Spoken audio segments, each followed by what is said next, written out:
மாண்புமிகு பேரவைத் தலைவர்களே, நாடு சுதந்திரம் அடைந்தது பின்பு இந்த தமிழ்நாட்டை மிக மிக எளிமையானவர்கள் எல்லாம் முதலமைச்சராக இருந்தார்கள். ஓமந்தூர் ராமசாமி ரெட்டியார் செருப்பே போட மாட்டார் இந்த முதலமைச்சர்.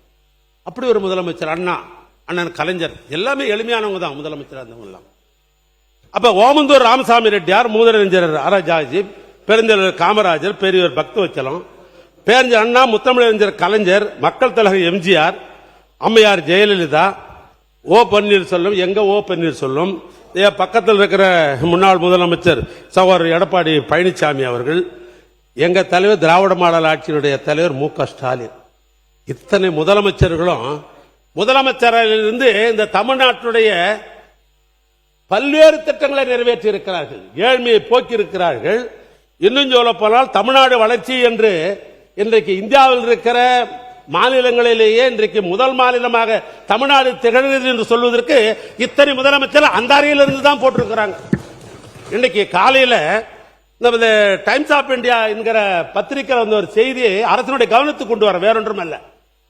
ஆனால் இப்பொழுது அந்த இடத்தை மாற்றிவிட்டு 1 கோடி ஏறத்தாழ 30 லட்சம் ரூபாய் செலவில் எங்க அண்ணன் கலைஞர் தான் நாமக்கல் மாளிகை அந்த 10 மாடி கட்டடத்தை கட்டி கொடுத்தவரை எங்க அண்ணன் கலைஞர் தான். இப்ப அந்த இடத்துக்கு முதலமைச்சர் போறார். ஏன் கேள்வி என்னன்னா, அது அவருடைய விருப்பம்.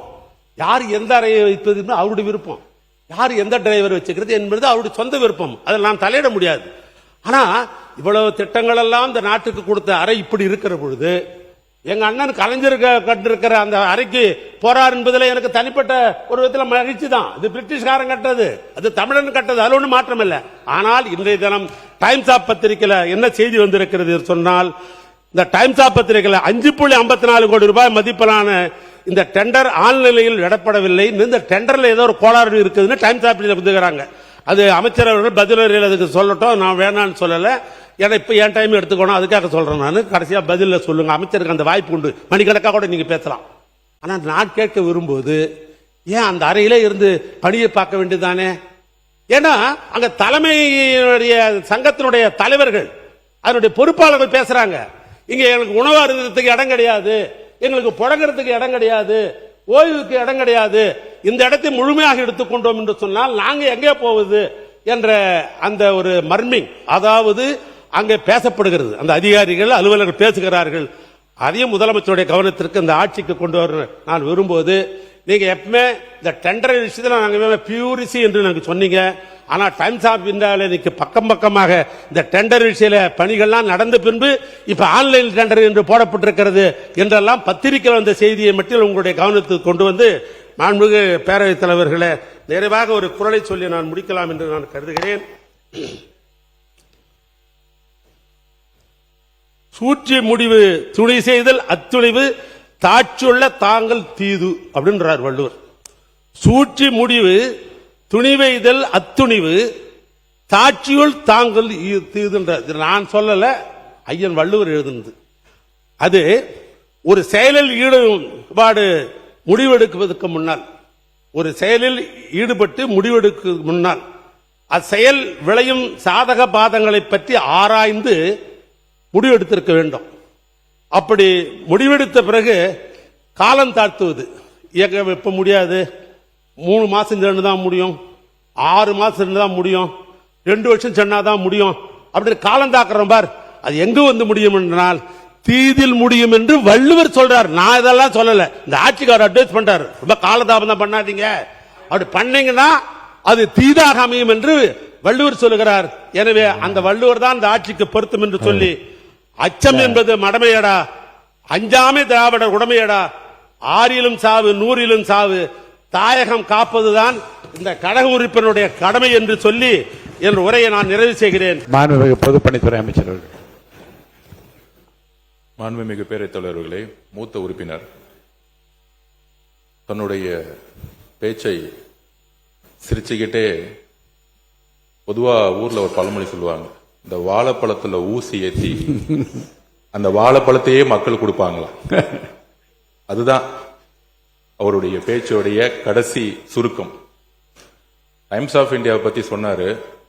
கடந்த 5 வருஷத்துடைய அனைத்து பத்திரிகை செய்திகளை எடுத்து போட்டா இந்த துறை ஊழல் மட்டும்தான் செஞ்சிருக்குன்னு சொல்ல முடியும் எங்களாலையும். சோ மாண்புமிகு பேரவைத் தலைவர்கள் வரும்போதே என்கிட்ட சொன்னீங்க, இன்னைக்கு எதையும் யாரையும் குறைகள் சொல்லாமல் நம்மளுடைய திட்டங்களை பத்தி பேசுங்கன்னு சொன்னீங்க. பத்திரிகை செய்திகள் தவறானது, அதுக்கான விளக்கத்தை நான் பதில் கொடுக்கிறேன். டெண்டரே இன்னும் முடியல. எங்களுடைய முதலமைச்சர் சொன்னது உண்மை. அதுல ஒன்னு சொன்னால் ஸ்கெடியூல் ரேட் ஏன் இன்னும் அனௌன்ஸ் பண்ணலன்னு, அதுக்கும் ஒரு காரணம் இருக்கு. எங்களுடைய முதலமைச்சருடைய உரைக்கும் ஸ்கெடியூல் ரேட் அனௌன்ஸ் பண்ணாததுக்கு ஒரு காரணம் இருக்கு. இன்னைக்கு ஸ்கெடியூல் ரேட் அனௌன்ஸ் பண்ணோம்னா பொதுவா சிவில் ரேட்டுடைய விலைக்கு ஏற்ற மாதிரி பண்ணணுங்கிறது எங்களுக்கு தெரியும். பொதுவா 3%, 5%, 7% பொதுவா விலை ஏற்றுவார்கள். ஆனால் நாங்கள் போன வருஷம் என்ன இருக்கோ ஸ்கெடியூல் ரேட் அதே எல்லா டிபார்ட்மெண்ட்டுக்கும் கொடுத்திருக்கோம். ஏன் அப்படின்னா, இன்றைக்கு கூடிய சீக்கிரத்தில் வெள்ளை அறிக்கை வெளியிட போறோம். நெடுஞ்சாலை துறையிலையும் பொதுப்பணித்துறையிலையும் கடந்த 5 வருடங்களாக நடந்த அனைத்து டெண்டர்களையும் என்ன நடந்தது என்று இன்றைக்கு அவையில நாங்க சொல்ல விரும்பல. அதுல இந்த லாஸ்ட் 60 நாள்ல 20 ப்ராஜெக்ட் மேல ரீடெண்டர் விட்டோம். அதோடைய பாசிட்டிவ் ரியாக்ஷன் என்ன, முதலமைச்சர் சொன்ன மாதிரி ஹை வேல்யூ போட்டாங்க அப்படின்னு சொன்னது உண்மை. சுமார் 20% 36% வேல்யூ கம்மியா இன்னைக்கு டெண்டர் வந்து கொண்டிருக்கு. அதை இந்த மாமன்றத்தை தாக்கல் செய்ய நாங்க ரெடியா இருக்கிறோம். ஆல்ரெடி போன கவர்மெண்ட்ல போட்ட டெண்டர்ஸ் திருப்பியும் புதுசா டெண்டர் விடும் பொழுது சுமார் 20% 36% வரைக்கும் டெண்டரோட வேல்யூ இன்னைக்கு கம்மியாக கிடைத்து அந்த பணம் எல்லாம் நம்மளுடைய ட்ரெஷரிக்கு வந்து கொண்டிருக்கிறதுங்கிறதான் உண்மை. இதை என்னுடைய பதில் குறிப்பில் சொல்றேன். அப்புறம் மாண்புமிகு முதலமைச்சருடைய அலுவலகம் செக்ரட்டரியேட் கட்டணும்னு கலைஞர் நினைச்சாரு. அதுல ஏதாவது உடன்பாடு இல்லாம இருக்கா? மாண்புமிகு அம்மா அவர்கள் ஒரு புது செக்ரட்டரியேட் கட்டணும்னு நினைச்சாங்க. அதுலயும் உடன்பாடு இருக்கும். பட் கால சூழ்நிலை ஏன் செக்ரட்டரியேட் கட்டணும்னு நினைச்சாங்க? அரசு அலுவலர்களா இருக்கட்டும், முதலமைச்சர் காலையில 9:30 மாலை 5:05 பல்வேறு தரப்பு அரசு ஊழியர்களாகட்டும், வெளிநாட்டு பிரதிநிதிகளாகட்டும், நம்மளுடைய விசிட்டர்ஸ் ரூம் பாத்தீங்கன்னா தெரியும். ஒரு வெளிநாட்டில இருந்து ஒரு அமெரிக்கன் கான்சுலேட்டோ ஒரு வெளிநாட்டு அதிகாரிகள் வரும்பொழுது உட்காரக்கூடிய இடம் இன்னும் அப்டேட் செய்யப்படல. இதுதான் கலைஞரும் சரி அம்மா அவர்களும் சரி ஒரு செக்ரட்டரியேட் கட்டணும்னு நினைச்சாங்க.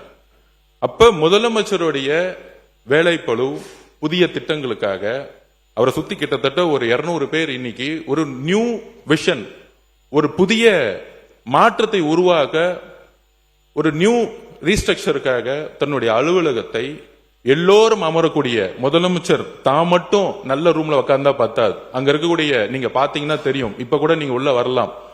S1 S2 முதலமைச்சருடைய S1 S2 S3 S4 ஒரு 100 ஸ்கொயர் ஃபீட் கூட இல்லாத ஒரு ரூம்ல உட்கார்ந்து அவங்க வேலை பார்த்துட்டு இருக்காங்க. அப்ப முதலமைச்சருடைய பரந்த உள்ளம் அனைத்து அதிகாரிகளுக்கும் ஒரு நல்ல வசதியான இடம் வேண்டும் என்கின்ற ஒரு உணர்வுடன் தான் தன்னுடைய அலுவலகத்தை அவரை சுத்தி கிட்டத்தட்ட 80 பேர் உட்கார்ந்து வேலை பார்க்கும் போது அங்க சரியான கழிவறை வசதி கூட கிடையாது. நீங்கள் இப்பொழுதும் போய் பார்க்கலாம்.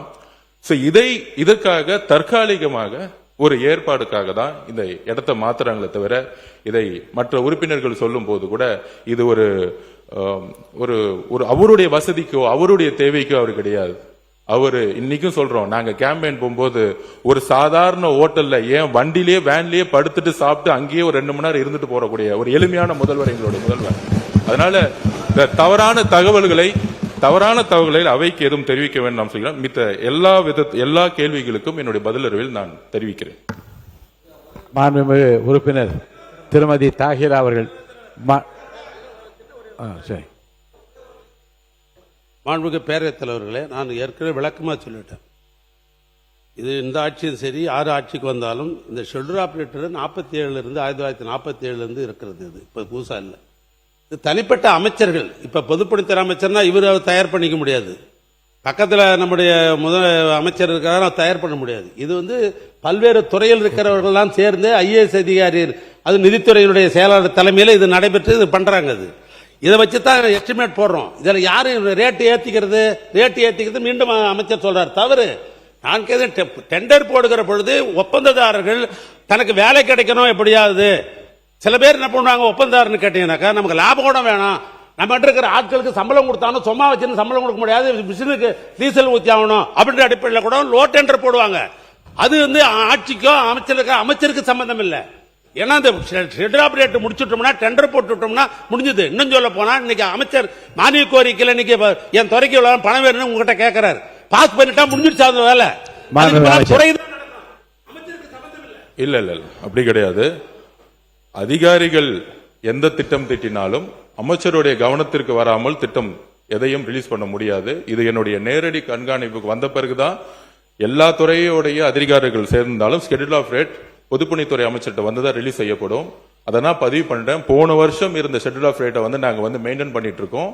அது ஏன்னா இப்ப நாம ஒரு 7% 10% ஏத்திட்டா இப்ப டெண்டர் விடக்கூடிய இடத்துல நாம் சொல்ற மாதிரி முன்னாடி அதிகமான வேல்யூ பண்ணி டெண்டர் விட்டதெல்லாம் இன்னைக்கு 20% 36% வரும்பொழுது இந்த ஷெட்யூல் ஆஃப் ரேட்டை கம்பேர் பண்ண ஆரம்பிச்சிருவாங்க. இன்னைக்கு இருக்க ஷெட்யூல் ஆஃப் ரேட் படி தானே அவங்களும் விடுறாங்க. அப்படிங்கிறதுக்காக இதை எங்களுடைய வெள்ளை அறிக்கையில் தெளிவா நாங்கள் பதிவு பண்ணுவோம்.